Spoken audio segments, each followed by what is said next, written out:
Miss Chiori? Your talk with the investor sure went fast.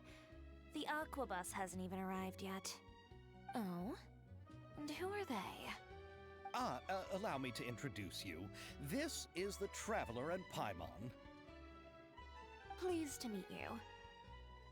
Likewise! We've heard the owner of Chioriya Boutique is a skilled seamstress, so it's a real pleasure to finally meet you in person. Why, thank you. I strove to create an outfit that matched her high social station as the demoiselle. So tell me, what happened? I can tell the conversation didn't go quite as expected. Well, it's like this.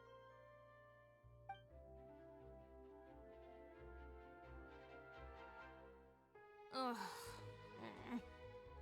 I know, Chiori, you don't have to say it. You did remind me that this investor was a little bit sketchy. Yes, there's no doubt about that. But how could I pass it up? He offered me twice as much as the others. And therein lies the problem. Yes, but just put yourself in my shoes. After obtaining such an excellent script, it's only natural that I would want to make the most of the film. The budgets that the others had proposed were nowhere near enough. It's difficult to find someone willing to front such a large amount of mora, so... Don't be sad, Xavier. We might be able to help scrounge up some more together for you. Oh, thank you, Paimon. That means a lot to me. But the cost of the film is staggering. I'm afraid that any mora we can scrounge together in a short amount of time won't even be able to cover the actors' fees. We need to move on. What's happened has already happened, and there's no changing it. But now's not the time to give up. What? You're saying that you have a plan? No, that's not what I mean. I'm simply saying I wouldn't give up just yet. The actors I recommended aren't just after Mora after all.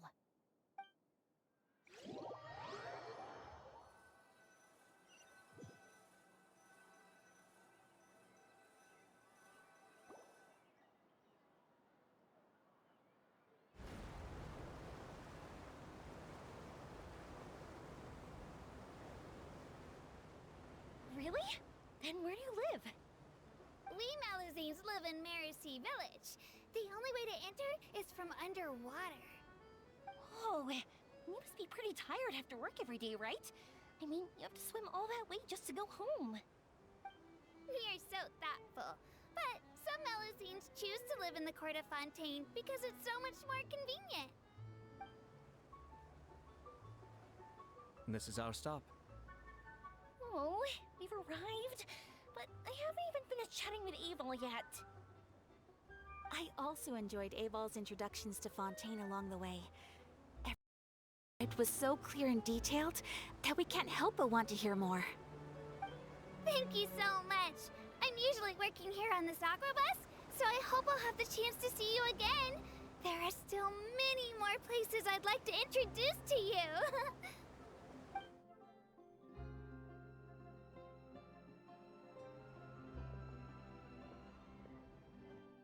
Welcome to the Court of Fontaine. Chiori, you sure have changed a lot. This is the first time we've seen you since you left Inazuma.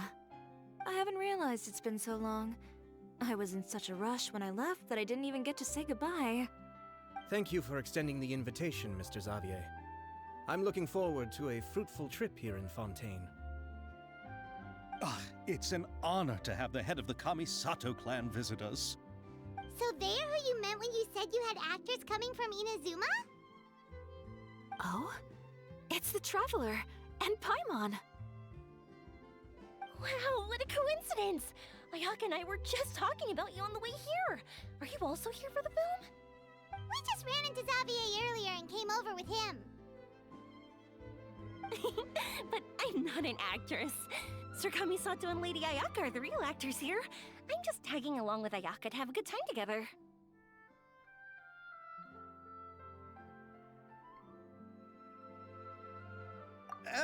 About that, I mean, how was I supposed to contact you when I was making preparations for the film? I figured you were probably busy, and I didn't want to disturb you. So I could only keep you in the back of my mind while I sought other actors to play the lead roles in the film. I had been thinking about a surprise reunion with you during our trip here, but you still managed to surprise me first. Oh, so you all know each other already! My, what a coincidence! What are the chances everyone could be brought together here like this? Why don't we go to Hotel de Boer and catch up over a meal? I've already made a reservation. Huh? Did you reserve 2 spots for us too?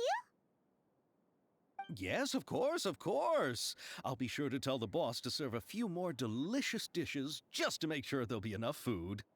Very well. Then please, kindly lead the way, Mr. Xavier.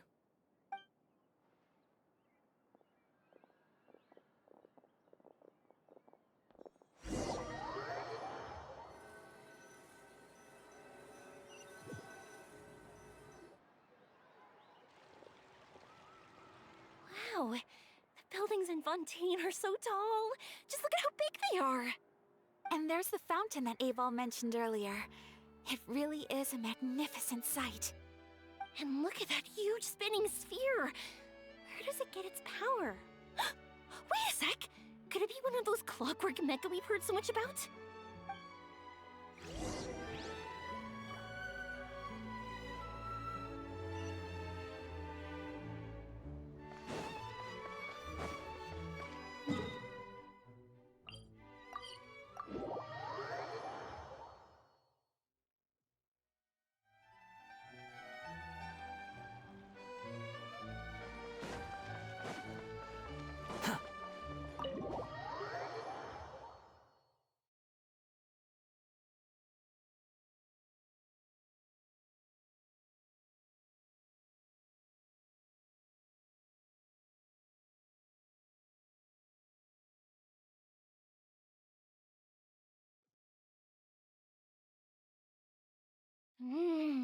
So this is what food from Fontaine is like.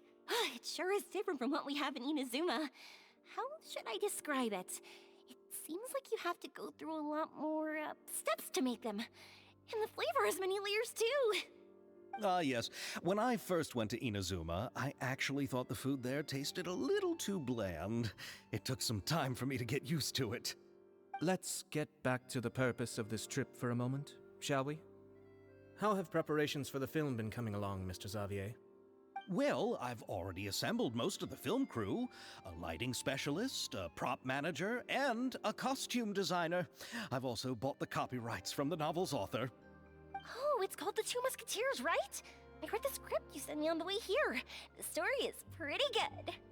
Originally, I was planning to start filming as soon as Sir Kamisato and Lady Ayaka arrived in Fontaine, but I'm afraid I've run into a bit of a problem. Oh? What is it?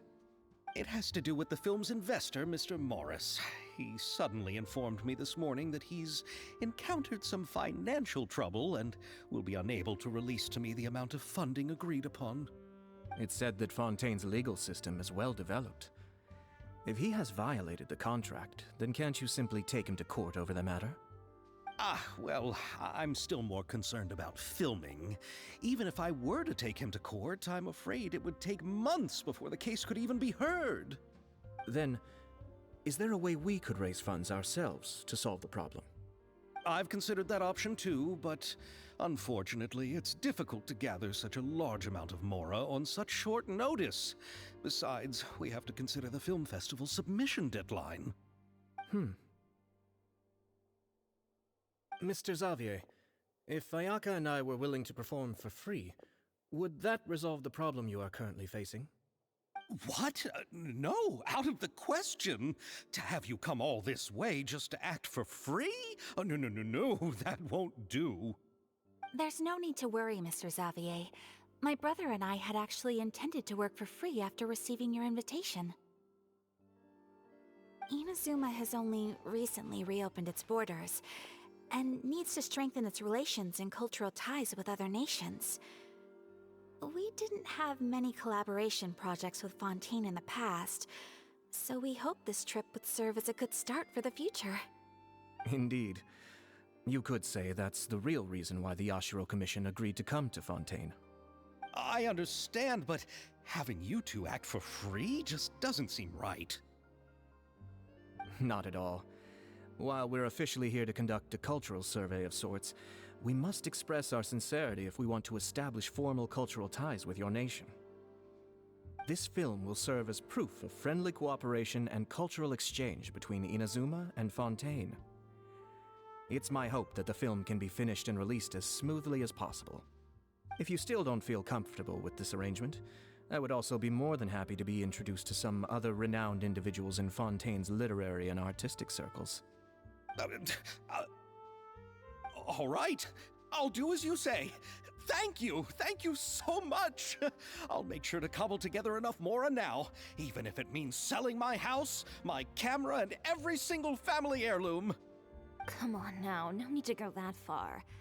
I'll also help you out as a brand sponsor.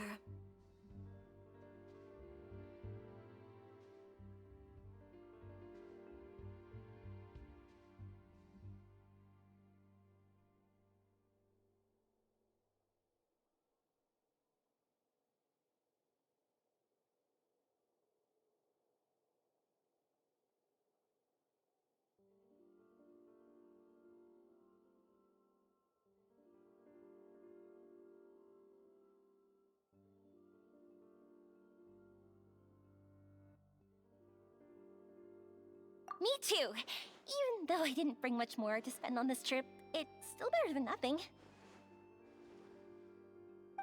You are too kind, all of you. I really don't know how to... Ew. Alright, enough about that. Now that we have Xavier's savings, my support, and 2 leads who are willing to act for free, I think we will be able to make this happen. So, instead of Mora, you'll help with filming and production. Oh, but how can we help with that? We don't know much about making a film. Alright, pull yourself together, Xavier. Tell us if there are still any open positions left among the crew. All right. Let me think. We still need a camera operator, a clapper loader, and someone to manage logistics. I originally wanted to personally serve as director, but I've been too busy working as the producer. So the positions of director and director's assistant will also need to be filled. Paimon knows what the director and the logistics support person do, but what's a clapper loader? The clapper loader is responsible for using the clapper board to record and organize the information of each shot when the camera operator begins shooting. The work requires both patience and careful attention to detail. A clapper board? Oh, you mean the thing they hold that goes clap whenever they start filming? Yes, that's right. Are you interested in that job? For sure! Paimon's always wanted to try that! Alright, then you'll be our clapper loader. I can find someone from the store to help with logistics. What do you think, Xavier? Oh, fine by me. As for our camera operator, I was thinking of letting the Traveler take the role. Oh, she's great when it comes to using a camera. Paimon can't even count how many things we've taken photos of during our journey. Yes, that's also what I was thinking. I noticed the Traveler had an eye for photography and composition when we worked together previously. I'm sure that's due to the traveler's journey across Devat and all the places I've seen. After so many adventures, using a camera must be second nature by now. What do you say, Traveler? Are you interested in the job? Thank you. It really means a lot to me. Come on, friend. Let me give you a big warm hug.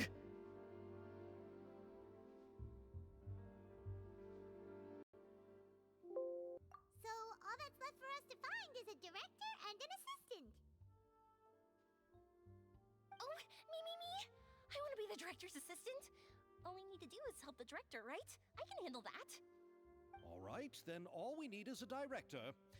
Oh, all the well-known directors in Fontaine are probably also busy working on their own films these days.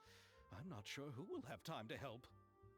Oh, Farina helped out a theater troupe recently by serving as an artistic consultant. She could be a good director, right? Besides, it's not like she has anything else to do right now. Farina? Do you really think Lady Farina would be willing to help us with our humble project? Isn't that the name of Fontaine's Hydro Archon? My brother has already informed me about what happened here in Fontaine. Yep, that's her.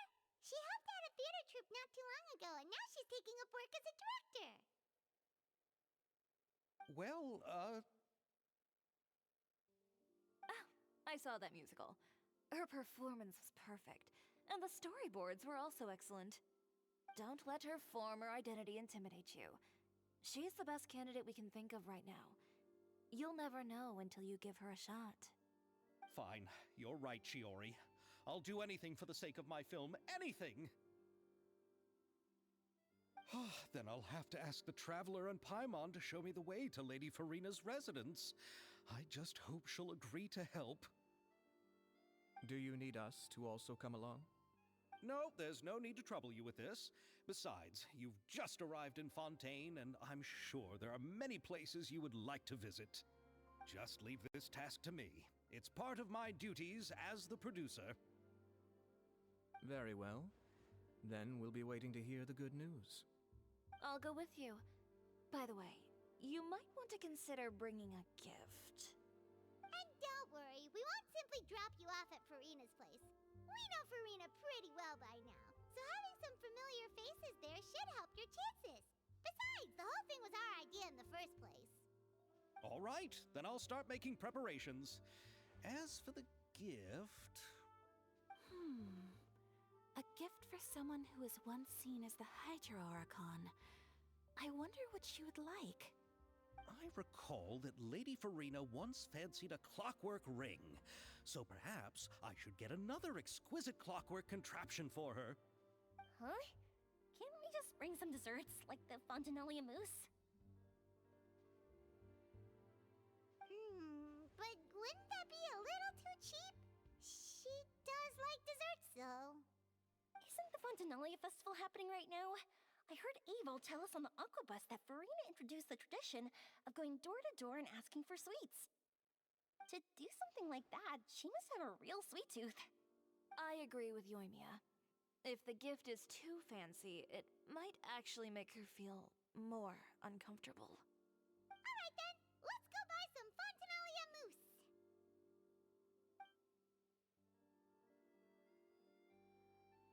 But will that really be enough?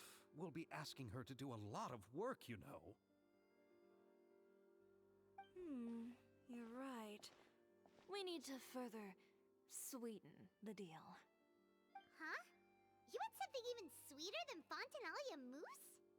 Yes, we'll need a gift that's sweeter than any dessert in the world. But what could that be? Your words of praise. We're here! This is where Farina lives. Okay, I'll go knock on the door.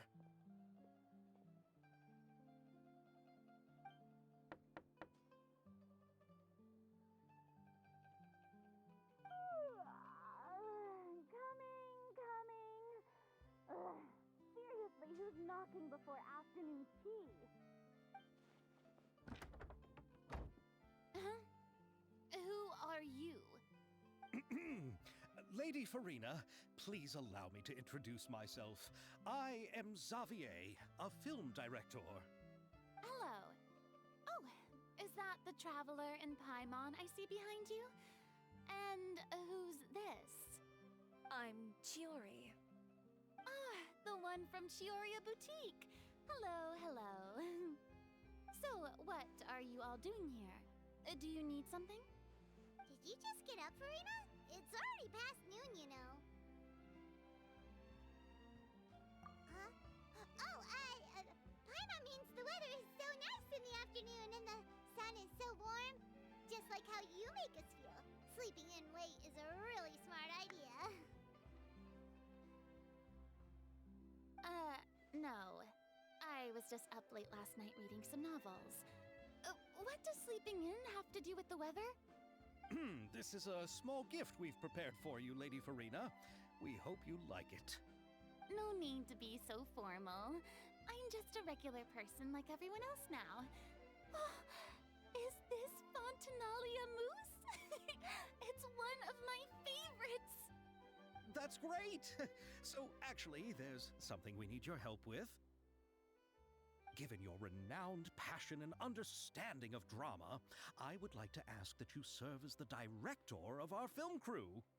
Oh, but didn't you just say that you're a director? Yes, but for this particular project, I'm mainly working as a producer.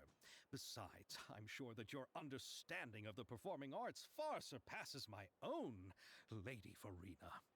Are the Traveler and Paimon also part of the film crew? Yep, we sure are. Paimon's the clapper loader and she's the camera operator. Camera operator? That can be a pretty technical job, and it directly affects the final quality of the film.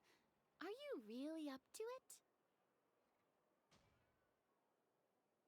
No, I'm not questioning your abilities. It's just that I've never really seen you use a camera before. Maybe you can come up with a test for the Traveler and see for yourself. If she can satisfy you with her camera skills, then you'd have nothing to worry about and can join the team. What do you say? You sure are getting better at rolling with the situation, Paimon. Oh, I do wish to see how skilled the Traveler really is with a camera. All right, how about this? We'll work with what we have. I'll give you some scenarios and see if your work is up to my standards. Very good. It's essential for the camera operator to understand the director's vision. I'll make my decision after seeing your work. Are you ready? I have high standards, you know. Okay, grab the camera and I'll give you a scenario.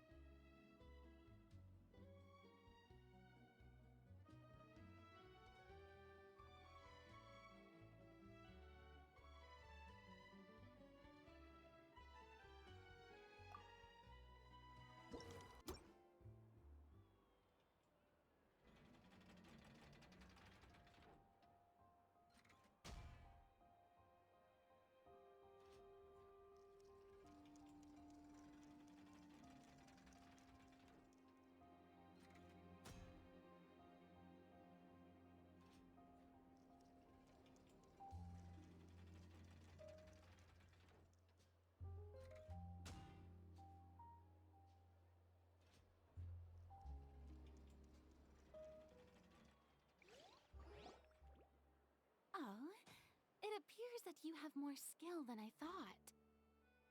All the shots had a great composition, and I could really feel a connection to the characters and their lines.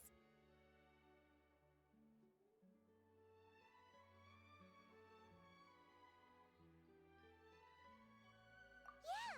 Does that mean you agree to be our director, Farina? Did you think I would agree just like that? After our performance of The Little Oceanid, I've begun to make a name for myself again, you know. In fact, I've already had several troops approach me for the Fontinalia Film Festival. Unfortunately, the scripts were all pretty boring and didn't pique my interest. If others were to find out I agreed to work with you so easily, then, well... Hey, but didn't we have a deal? What else do we need to do to convince you, Farina? Well, what about the pay? Huh? You know how much you're willing to pay me to be the director? The pay is also an important factor for me to consider, you know. Well, I can offer you this much? What? That's all? If Nervulet were to hear of this, he could charge you with underpaying your labor. I'm sorry, but our crew is in a tight financial spot at the moment. I see. Well, even though it's highly unlikely now that I'll join your crew, there's still something I'd like to ask. Exactly what film are you planning to make? Oh, our script is an adaptation of The Two Musketeers. Huh? Wait, you mean the suspense thriller novel that was a #1 bestseller? Oh, so Farina's read it too. Of course I read it. I've always had a keen interest in artistic works that strike a chord with the populace. I see. It all makes sense now. You must have used most of the budget to pay for the copyright. Not really. The novel's author transferred the copyright to me practically for free once he heard that I wanted to make a film adaptation of the story. The lack of budget is due to another issue. He probably just wants to get his name out there. So, Mora isn't the most important thing to him right now. It reminds me of a delivery courier who wears one of my designs while traveling all across Teyvat. I didn't charge her much for the outfit either. The exposure she provides for my brand is well worth it. So, are you a big fan of this story, Farina? Well, it's alright. The pacing of the story is good, but the character relationships could use some work. When I was reading it before, I always felt like some things were left on a rather unsatisfactory note. I have high standards, you know. Ahem, Mr. Xavier, if, hypothetically speaking, I agree to be the director, how much freedom would I have in terms of script revisions and creative interpretation? Oh, as much freedom as you would need. I wouldn't dare doubt the tastes of Fontaine's greatest star. Good. Then I'm free to alter the script as I see fit. Absolutely no problem.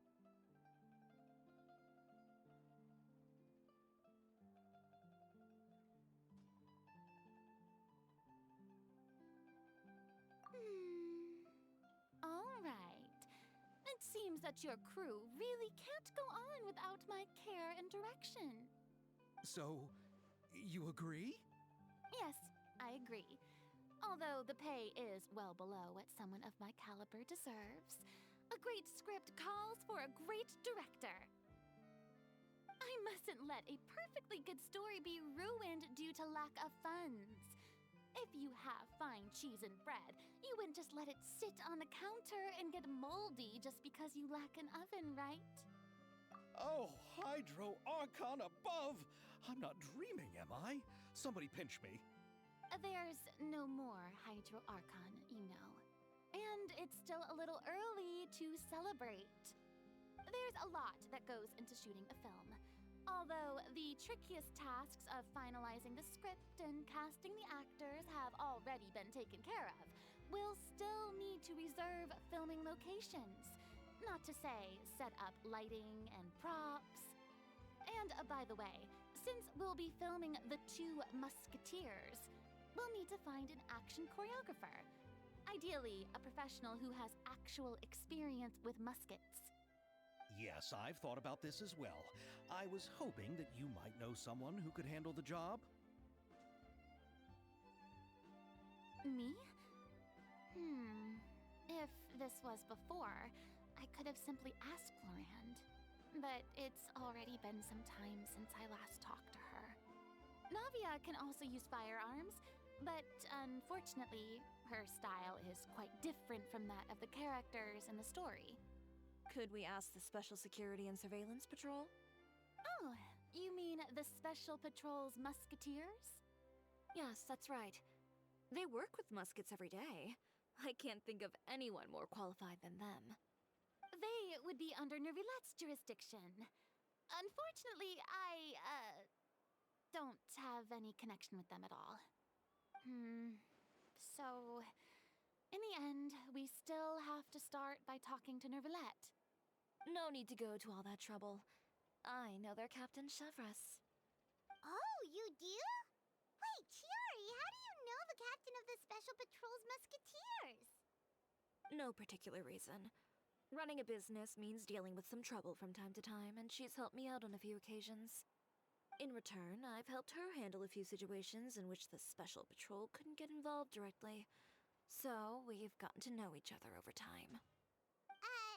So you're saying there's been times when the Special Patrol needed a fashion designer to handle a situation? Your work is becoming more and more mysterious. It'd be best to keep it that way. Anyway, enough about that.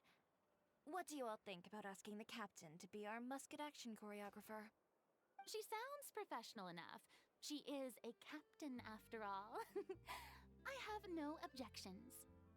But I imagine the Special Security and Surveillance Patrol must be busy with their duties. Do you think she'd really have time to help us shooting a film? And then there's the issue of pay. Well, it just so happens that she's also not the kind of person that's just after Mora. As for whether she has time, I'll have to go and ask her first. Then I'll leave that to you. Macaroni's on sale today, so I've got to go. You can just tell me how things went when we discuss tomorrow's plan later. No problem. Having Farina join feels like a big boost to our team. Of course. Just wait until the day of our premiere. You'll witness the true power of my name in these lands. You'll be so glad I agreed to help. I can guarantee that even the standing tickets will be sold out. I'll be sure to ask some people I know to see if they'd be willing to act as extras. Seems like you're finally getting more comfortable with your own reputation now. I didn't ask for the Clapper Loader's commentary, Paimon. Then let's get going. I happen to know where Chevrolet is today. By the way, I'm curious. If my pay is so low, then what about our two lead actors? Didn't they travel here all the way from Inazuma? Actually, they told us that they see the trip as part of a cultural exchange, so they didn't ask for any pay. What? So is every person in Teyvat who doesn't want money gathered here to shoot this film? Don't tell me Chiori isn't being paid either. I already knew Xavier from before, and he's also agreed to give my brand some good exposure. It seems the gods have really smiled upon you, Xavier. And that certainly doesn't include me, mind you.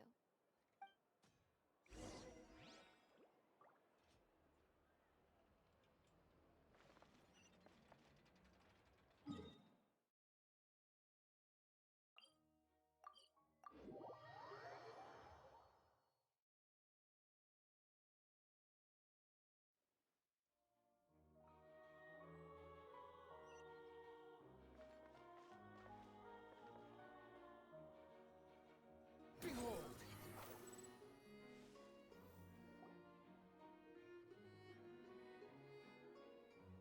All right, this is the place. But where's the captain? There's hardly anyone around here. She's over there. The one with an eye patch reading in front of the newsstand. Oh, her! Paimon could tell there was something different about her. She seems kinda intimidating. Please wait here for a moment. I'll go fetch her. She's working now, so you might not want to get in her way. Working? But isn't she just standing there and reading a novel? Just trust me. Oh, alright, let's see what happens then. Chiori sure is a mysterious person. She claims just to be a fashion designer, but she knows all these powerful people. The Court of Fontaine isn't particularly tolerant of visitors from overseas, so it isn't easy for a foreigner to promote their brand here. Even more so in the competitive world of fashion. Even a local like me just trying to make a film has to face all kinds of challenges. So I can only imagine what Chiori has been through to get where she is today. I'm sure that having more connections has definitely worked in her favor. Reading on the job? Detective novel. One main character? No. Multiple. Branching storylines. I see. How's the plot coming along? One of the main characters is about to make a choice that will affect the rest of his life. I'd wager he's going to make the wrong choice. Any way to speed things up? There's something I need your help with. You know that doesn't depend on me. It all comes down to what the character chooses. Which is exactly why I'm here to help.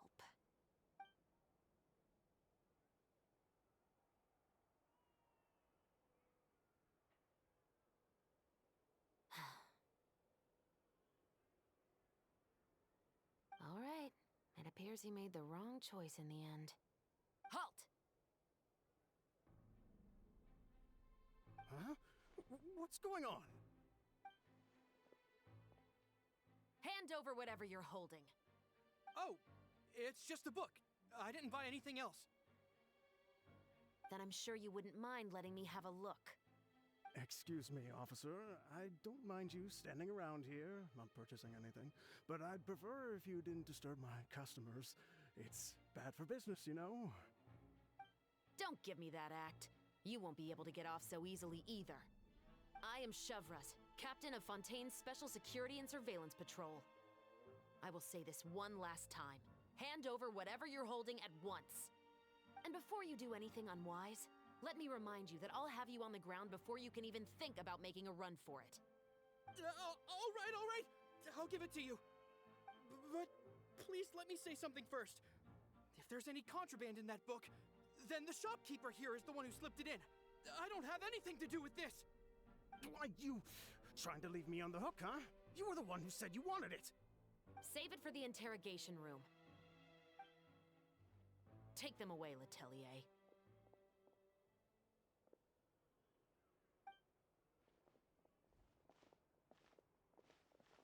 What's going on here? One second you're reading a book and the next you're escorting people away. And who are... Oh! Aren't you the traveler who's been all over the papers recently? Chiori, I'm assuming what you wanted to ask me about has to do with them, right? Maybe I can let you in on what's happening then. Now that Vacher has been brought to justice, no new shipments of synth will be made and distributed to sellers. The Fontaine guards have been busy collecting the remaining synths still circulating on the market. Thanks to a tip from our reliable source here, this should be the very last batch. Oh, so you were pretending to read a book in order to catch the bad guys. Oh, Paimon almost forgot to introduce ourselves. Paimon is Paimon, and this is the Traveler and Xavier. Hey, I'm Chevras. You probably already heard me introduce myself, so I won't bother repeating it.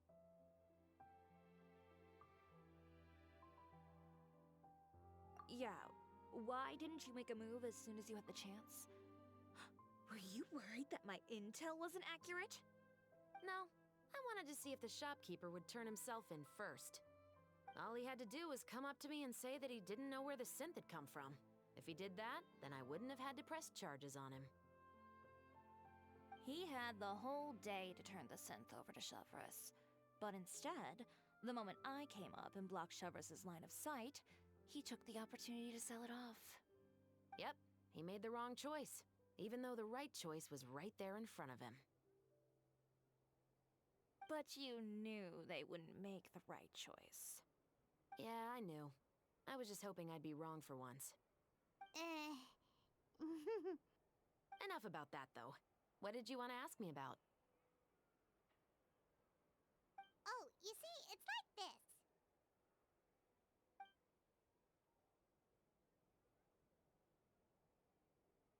The Two Musketeers.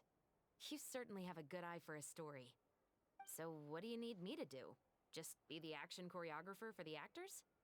Yes, that's right. I want to make sure we get all the details right. I want the actor's posture and understanding of firearms to be as realistic as possible. However, I'm afraid this work will require a bit of your time, since you'll have to be present whenever we're filming. Also, as for the pay... No need to say any more. I'll join. Huh? Just like that.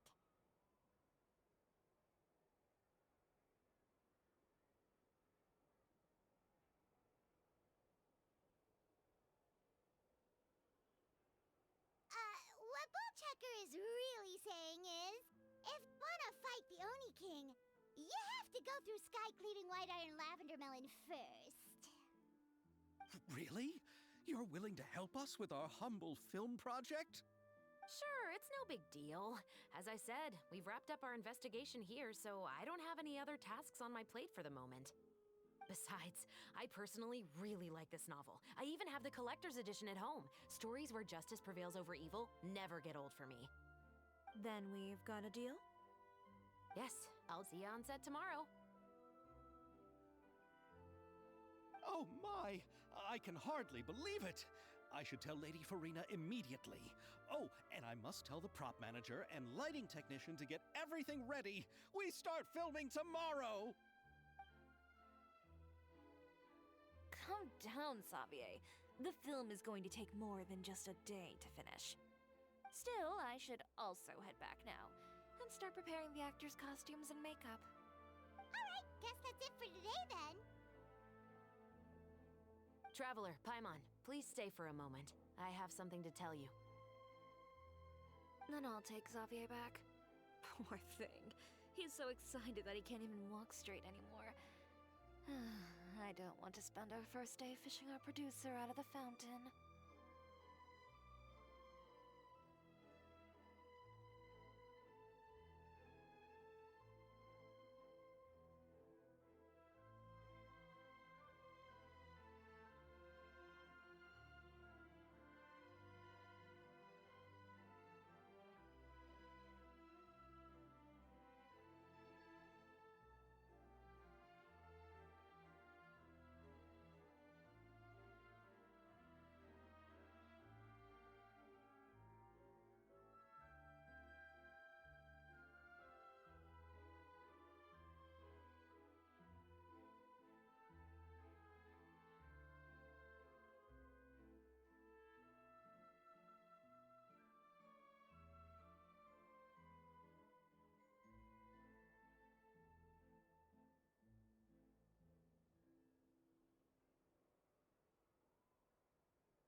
Yep, see you tomorrow.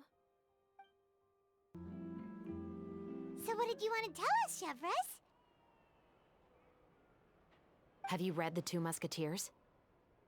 The story is about a pair of children born into the household of a baron, and their struggle to survive together and take revenge for their mother. They were raised at the baron's estate, where their mother worked as a maid. The two were illegitimate children that the baron had with the maid, so they were never treated well by anyone. One day, upon returning home, they found their mother had been murdered and left dead on the floor. It was quite evident that the culprits were the other members of the baron's household, who never had any kind words to say to them. However, the baron was able to exert his influence and keep the whole thing under wraps. The mother's death was eventually deemed as a suicide, and there was no chance of bringing her murderers to justice. The two siblings decided to flee and someday avenge their mother. Many years later, members of the baron's family suddenly started turning up dead one after the other, all killed by gunshot.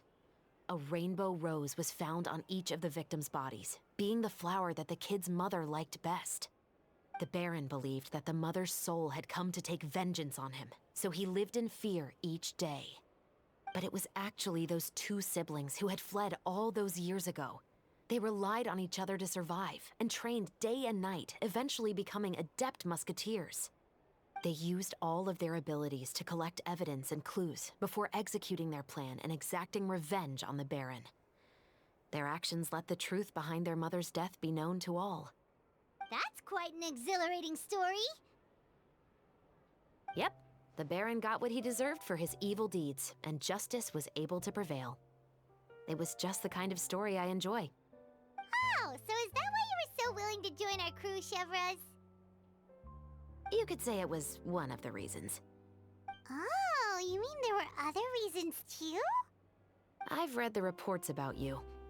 Whether it was at the trials or when you lent your hand to resolve our nation's crisis, you've shown that you've got a strong sense of justice, as well as a great mind for deductions.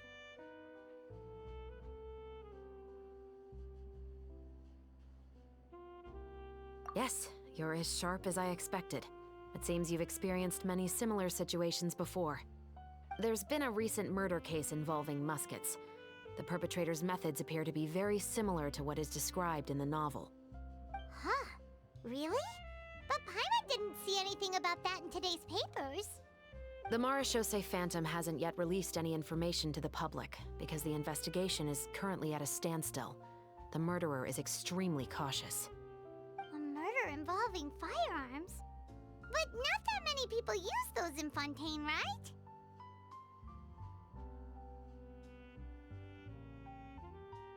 Impossible. We perform a routine inspection of our firearms and ammo reserves every day. If one of the weapons had been fired, it would stick out like a sore thumb. Besides, I trust the members of my platoon. However... Well, that's all I can disclose about the case today. Huh? What do you mean? I hope you all can go back and get some shut-eye. You can decide tomorrow whether or not you'd like to join the investigation with me. I'm aware this might not be the ideal time to add more to your plate, but the more capable people we have, the better the chances that justice will prevail.